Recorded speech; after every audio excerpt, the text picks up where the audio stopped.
ಅದೇ ಇವತ್ತು central minister Pennar river Kolar ಸಂಬಂಧಪಟ್ಟಂತೆ ಆ ಭಾಗದಲ್ಲಿ ಏನು ನೀರು ತಮಿಳುನಾಡು ಹೋಗ್ತದೆ ಅದು ಕೋರ್ಟಲ್ಲಿ ಸುಪ್ರೀಂ ಕೋರ್ಟಲ್ಲಿ ನೆಗೋಸಿಯೇಷನ್ ಮಾಡಿ ಅಂತ ಹೇಳ್ಬಿಟ್ಟು ಆದೇಶ ಆಗಿತ್ತು.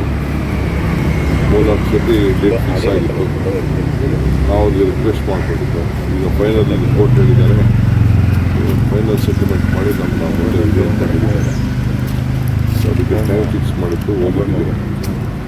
ಬಟ್ ನನಗೆ ಮಧ್ಯರಾತ್ರಿ ಒಂದು ಮೆಸೇಜ್ ಬಂದಿದೆ, ಅವ್ರು ತಮಿಳ್ನಾಡವರೆಲ್ಲ ಸಪ್ರೇಟಾಗಿ ಮೀಟ್ ಮಾಡ್ತೀವಿ ಅಂತ ಹೇಳಿದ್ರು ಅಂತ ಇದೆ. ಎಷ್ಟು ಜನ ಸುಳ್ಳು ನನಗೆ ಗೊತ್ತಿಲ್ಲ, ಬಟ್ ನಾನಂತೂ ಹೋಗ್ತಾ ಇದ್ದೀನಿ. ಯಾಕಂದರೆ ಆಹ್ವಾನ ಬಂದಿರೋದ್ರಿಂದ ನಾವು ತಿರಸ್ಕಾರ ಮಾಡುತ್ತೇಳ ಅನ್ನೋ ದೃಷ್ಟಿಯಿಂದ ನಾವು ಹೋಗ್ತಾ ಇದ್ದೀನಿ. ಹೋಗ್ಬಿಟ್ಟು ಹಾಗೆ ಬೇರೆ ಕೆಲವು ಮಿನಿಸ್ಟರ್ಸ್ಗೂ ಕೂಡ ಕೆಲವರಿಗೆ ಫಾರೆಸ್ಟ್ ಇಲಾಖೆ ಸಂಬಂಧ ಟೈಮ್ ಸಿಕ್ಕಿದ್ರೆ ಅವ್ರನ್ನೂ ಭೇಟಿ ಮಾಡ್ತೀನಿ. ಸರ್, ನಿನ್ನೆ ಕಾಮಗಾರಿ ವೇಳೆ ರಸ್ತೆಯಲ್ಲಿ ಕಂಬ ಬಿದ್ದು 2 ಮಹಿಳೆಯರು ಡೆತ್ ಆಗಿದ್ದಾರೆ ಅಂತ ವಿಚಾರ, ಅದ್ರ ಬಗ್ಗೆ ಕೆಲವು ಸಂದರ್ಭದಲ್ಲಿ ಆಕ್ಸಿಡೆಂಟ್ ಅನ್ನೋದೇ ಆಗ್ತದೆ.